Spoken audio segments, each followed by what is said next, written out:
नमस्कार. छत्रपती एज्युकेटर मध्ये तुम्हा सर्वांचं स्वागत आहे. I am fourth MBBS student from GMC. चॅनलवर जर नसेल तर आमच्या चॅनलला सबस्क्राईब करा. आमच्या चॅनलवर तुम्हाला महाराष्ट्रामधील एमबीबीएस, बीएमएस, बीएचएमएस, बीव्हीएससी तसेच वेट बीव्हीएससी, बीएचएमएस या सर्वांबद्दल व्यवस्थितरित्या माहिती पुरवली जाईल. तसेच सेंट्रलची MCC and veterinary counselling of India याबद्दल पण तुम्हाला सविस्तररित्या माहिती पुरवली जाईल. तर त्यामुळे जर चॅनलवर नवीन असेल तर चॅनलला सबस्क्राईब करा. तसेच जर तुम्हाला MBBS, BMS, BHMS, BMS, BHMS या कॉलेजची जर तुम्हाला लिस्ट पाहिजे असेल तर आमच्याकडे योग्यरित्या लिस्टपर्यंत भेटून जाईल. तसंच बीव्हीएससी बद्दल पण तुम्हाला व्यवस्थितरित्या गायडन्स भेटून जाईल. तर तुम्हाला याची लिस्ट पाहिजे असेल तुम्हाला भेटून जाईल. तुम्ही आमच्या संपर्क साधू शकता. याची एकदम व्यवस्थित आम्ही तुम्हाला लिस्ट देईल.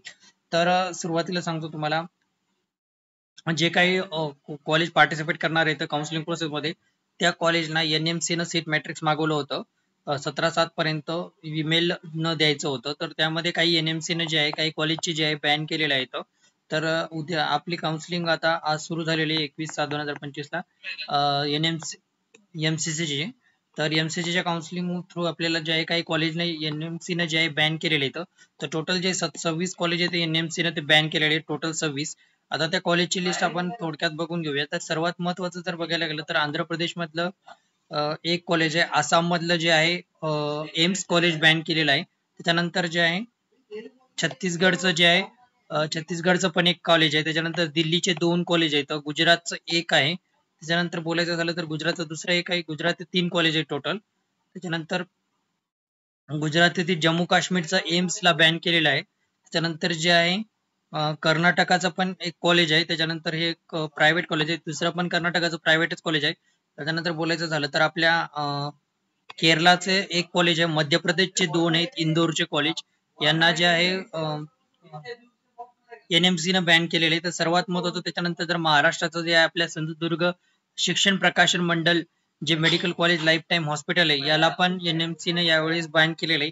मे बी याची व्हॅलिडिटी आहे म्हणजे जे ग्रँड आहे पहिले 2 एक राऊंड तर फिक्स नाही, पहिल्या राऊंडला नाहीये, मे बी दुसऱ्या तिसऱ्या राऊंडला येऊ शकेल.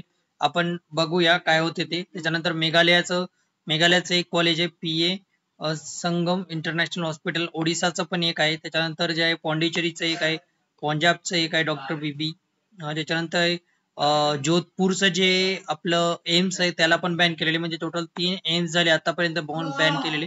त्यानंतर बोलायचं झालं तर राजस्थानचं जे आहे राजस्थानचं पण उदयपूरचं कॉलेजला बॅन केलंय. नंतर राजस्थानचं दुसरं government medical college Sirohi Rajasthan याला पण बॅन केलेलं आहे. त्यानंतर बोलायचं झालं तर तामिळनाडूचं जे कॉलेज आहे त्याला पण बॅन केलेलं आहे. त्यानंतर तेलंगणाचं एक आहे father Colombo institute of medical science Warangal. त्याच्यानंतर जर थोडक्यात सांगायचं झालं तर आपलं उत्तर प्रदेशचं एक कॉलेज आहे त्याला पण बॅन केलेलं आहे. उत्तर प्रदेशचं national capital region institute of medical science Meerut. आणि त्याच्यानंतर आर्जीकरचं सायन्स आहे पुण्याचं होतं बॅन. एवढं मोठं त्याच्यामध्ये हे झाल्यामुळे. आणि सर्वात महत्वाचं आणि म्हणजे टोटल जे आहे त्याचे 26 कॉलेज जे आहे एनएमसी न फर्स्ट राऊंड साठी बॅन केलेले आहेत. मे बी हे सेकंड राऊंडला येतील किंवा नाही येतील पूर्ण काउन्सिलिंग प्रोसेस मध्ये. आता आपल्याला वेट करणं आणि वॉच करणं. त्याच्यामध्ये महाराष्ट्रातलं एक आहे. त्यानंतर जे आहे 3 जे एम्स कॉलेज आहेत 3 ते 4 एम्स कॉलेज आहेत आणि एक जे आहे ते महाराष्ट्राचं आहे एसएसपीएम सिंधुदुर्गा.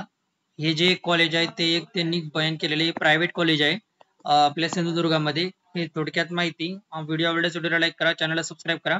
भेटूया पुढच्या व्हिडिओमध्ये आणखीन एमसीसीच्या काउन्सिलिंग बद्दल माहिती घेऊया. धन्यवाद.